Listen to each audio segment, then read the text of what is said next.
Tuhan bersamamu. Inilah Injil Yesus Kristus menurut Santo Lukas.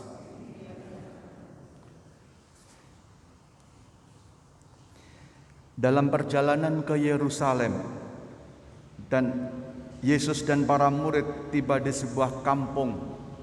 Seorang wanita bernama Marta menerima dia di rumahnya.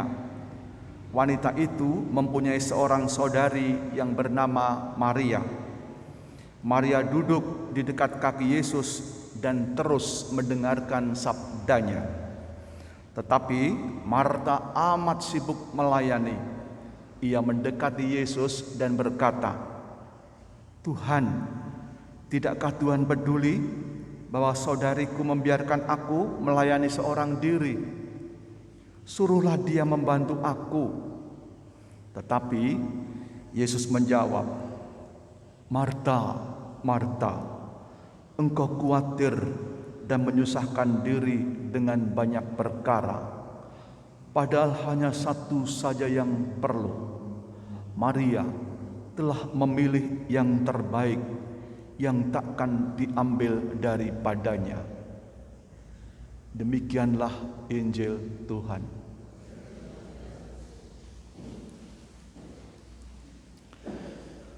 Bapak, Ibu, Saudara sekalian terkasih, seringkali kita membaca, merenungkan mengenai Maria dan Marta, itu soal doa dan karya.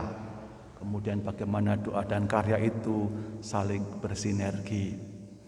Kita bisa melihat agak beda dalam bacaan hari ini. Kata yang menjadi kata kunci adalah Maria telah memilih bagian yang terbaik, terpenting. Maka Bapak, Ibu, Saudara sekalian terkasih, mau disampaikan dengan bacaan ini, dalam hidup ini ada yang sungguh baik, ada yang sungguh paling penting. Kalau di situ contohnya adalah mendengarkan sabda Tuhan, dekat dengan Tuhan. Bacaan ini kalau boleh dipadankan sejajar dengan sabda Tuhan, carilah dahulu kerajaan Allah, maka yang lain-lain akan diberikan kepadamu.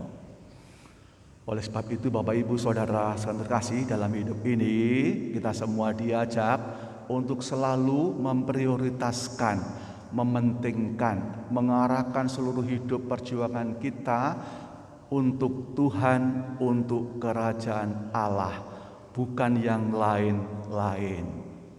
Atau mungkin dalam tataran yang lebih rendah lagi, kita semua diajak untuk berjuang melaksanakan apa yang sungguh baik untuk kita bersama.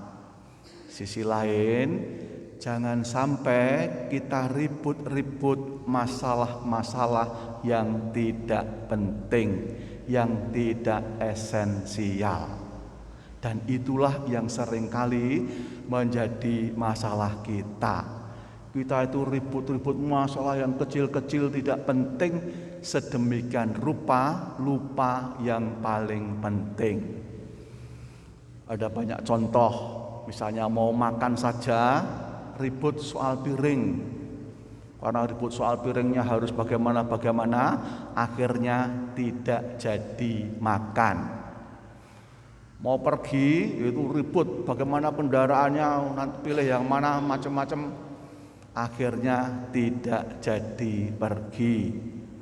Mau pertemuan atau macam-macam ribut soal seragam, akhirnya tidak jadi berkegiatan, tidak jadi pertemuan.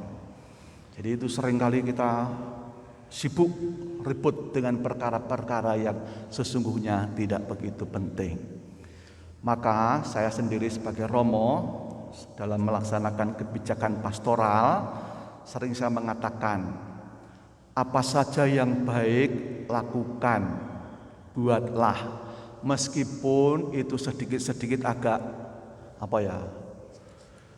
menyalahi aturan, tidak apa-apa, asal itu baik. Kita bisa membandingkan Bapak Ibu, bagaimana orang Samaria yang baik hati. Orang Samaria yang baik hati itu dalam arti tertentu melanggar hukum najis, membantu orang yang setengah mati. Tapi di situ dibenarkan oleh Tuhan. Maka lebih baik kita ini melakukan kebaikan daripada ribut-ribut masalah yang tidak penting, supaya dengan demikian kerajaan Allah, kedamaian, sukacita, persaudaraan semakin nyata dalam hidup kita bersama. Jangan sampai kerajaan Allah itu jauh dari kita karena kita selalu ribut perkara yang tidak penting. Amin.